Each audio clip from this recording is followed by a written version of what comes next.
ओम कल्याण मार्ग का पथिक भाग संख्या 42। वकालत की परीक्षा में रिश्वत। मार्गशीर्ष संवत 1943 के उत्तरार्ध अर्थात दिसंबर सन 1886 ईस्वी के आरंभ में मैंने वकालत की परीक्षा दी थी और परिणाम महीनों तक रुका रहा। इसका कारण यह था कि पंजाब यूनिवर्सिटी के रजिस्ट्रार मिस्टर लारपॉइंट ने इस वर्ष दोनों हाथों से लूटना शुरू कर दिया था।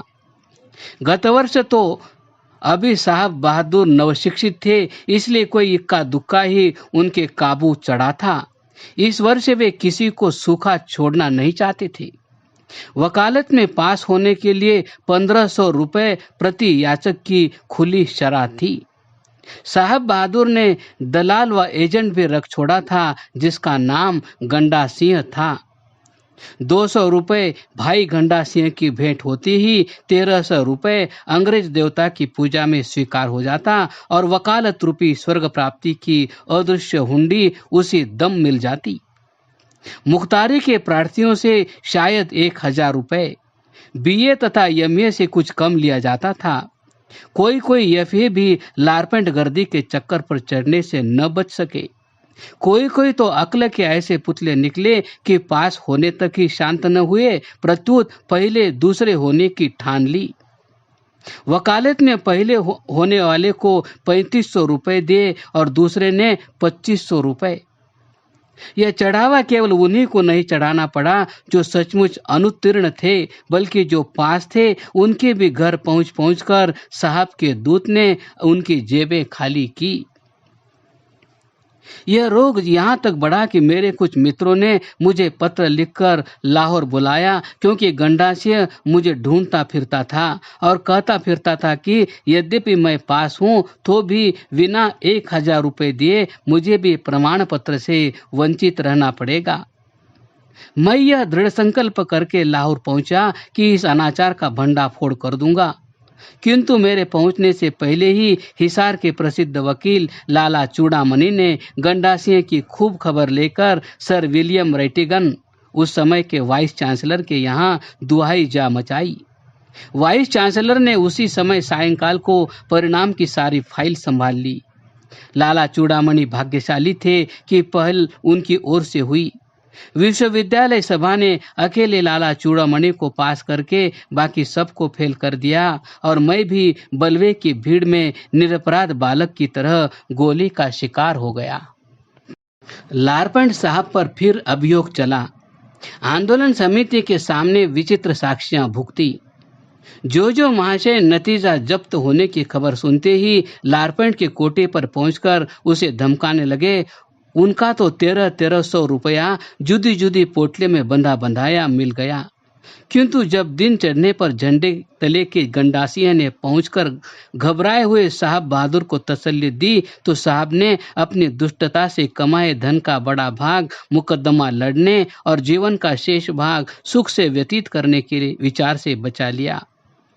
लारपेंट को तो अपने किए का कुछ दंड मिला ही, किंतु मुझ समेत बहुत से निरपराधियों को भी उसके कामों का फल भुगतना पड़ा। इसमें भी परमात्मा को मेरी कुछ भलाई ही मंजूर थी, क्योंकि इस परीक्षा में अनुत्तीर्ण होते ही मेरी रुचि कानून से हटकर धर्म आंदोलन की ओर अधिक झुक गई। एक और तो अपने पेशे में सच्चाई से काम लेने का परिणाम यह हुआ कि 500 रुपए से 150 रुपए की आमदनी रह गई और दूसरी ओर इतने परिश्रम का फल यह वज्रपात। ऐसे निराशाजनक समय में जालंधर धर्म सभा में पंडित दीनदयालु जी का पौराणिक मतपोषक के रूप में आना और व्याख्यान देना मेरे लिए नई आशाओं का केंद्र सिद्ध हुआ। जब पंडित दीनदयालु जी ने जालंधर धर्म सभा की ओर से नौहरियों के ठाकुर द्वारे के आंगन में आर्य समाज के मंतव्यों का खंडन आरंभ किया, उस समय मैं अपने जन्मस्थान तलवन में था। संवत 1944 का शायद ज्येष्ठ मास था। मेरे पास आदमी पत्र लेकर गया, जिसमें लिखा था कि आर्य सभासदों को नगर में मुंह दिखाना कठिन हो रहा है। पंडित दीनदयालु जी की दूसरे पक्षों को उल्टे रूप में दिखाने और उपहास में उड़ाने की शक्ति उस समय पूरे यौवन पर थी। मैं पत्र देखते ही चल दिया और 12 बजे अपने मकान पर पहुंचकर मैंने मुंशी काशीराम से सारा वृत्तांत सुना। उन्हीं दिनों लाला तेलुमल राहो निवासी के गुणों का मुझे पता लगा था। इन्होंने पंडित दीनदयालु जी के व्याख्यानों के शब्द तक नोट कर रखे थे। शहरी सभासदों ने समाज के बाहर धनाढ्यों की बड़ी शिकायत की, जिन्होंने ऐसे समय में सहायता न दी। सारे शहर में प्रसिद्ध था कि आर्यों को चुल्लू भर पानी डूब मरने को नहीं मिलता, बेचारों के पास कोई उत्तर नहीं। मैंने भोजन पीछे किया। सबसे पहले पंडित दीनदयालु जी के नाम शास्त्रार्थ का चैलेंज लिखकर मुंशी काशीराम के द्वारा भेज दिया और साथ ही अपने पत्र का नकल उक्त पंडित जी के हस्ताक्षरों के लिए भेज दी। पंडित जी ने टालने का बहुत प्रयत्न किया, किंतु काशीराम भी एक मार्के का आदमी था। उसने पंडित जी के हस्ताक्षर लेकर ही उन्हें छोड़ा। इतने में ही सारे शहर में चर्चा फैल गई। अभी हुआ कुछ नहीं और सारे सर्वसाधारण को आर्यों में जान दिखने लगी।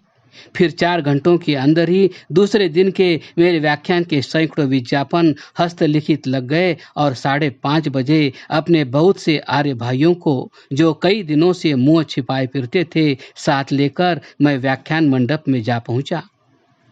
मेरे पहुंचते ही धर्म सभा के प्रधान श्री लाला हरमज राय जी बहुत सभ्यों सहित उठ खड़े हुए। व्याख्याता महाशय ने समझा कि कोई प्रतिष्ठित सनातन धर्मी आए हैं। सबके बैठ जाने पर उन्होंने फिर से एक पत्र की व्याख्या आरंभ की, जो उनके हाथ में था।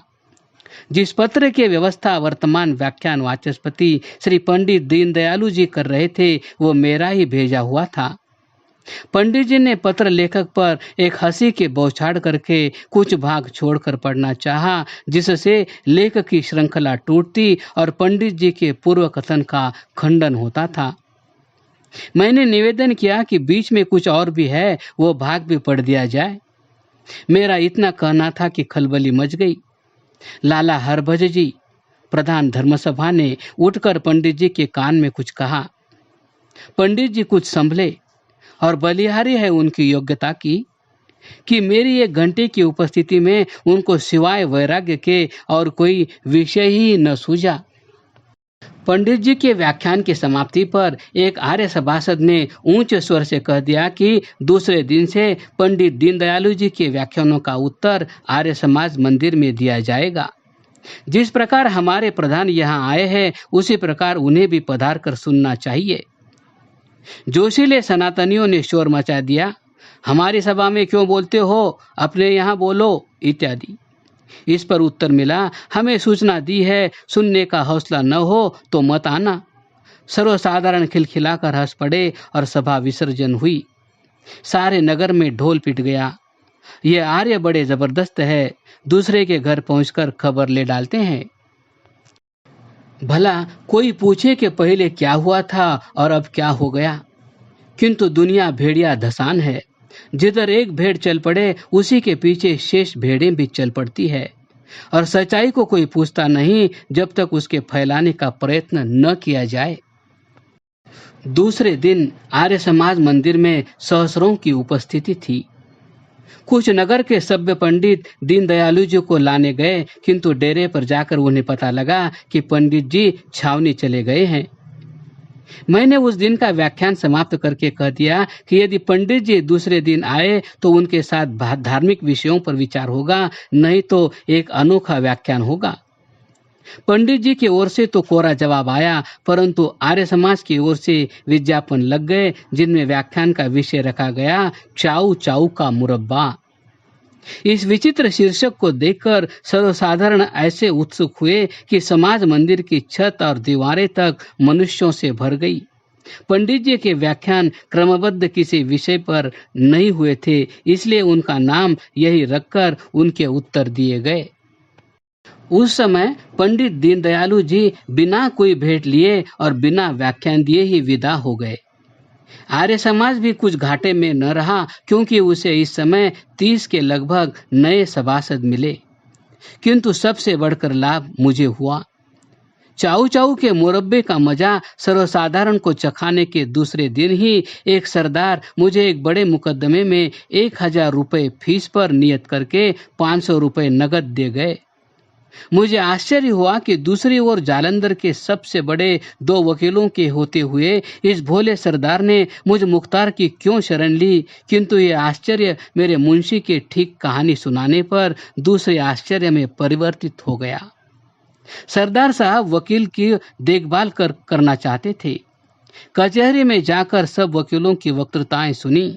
अभी कुछ निश्चय नहीं किया था कि आर्य समाज मंदिर में मेरा व्याख्यान सुनने पहुंच गए।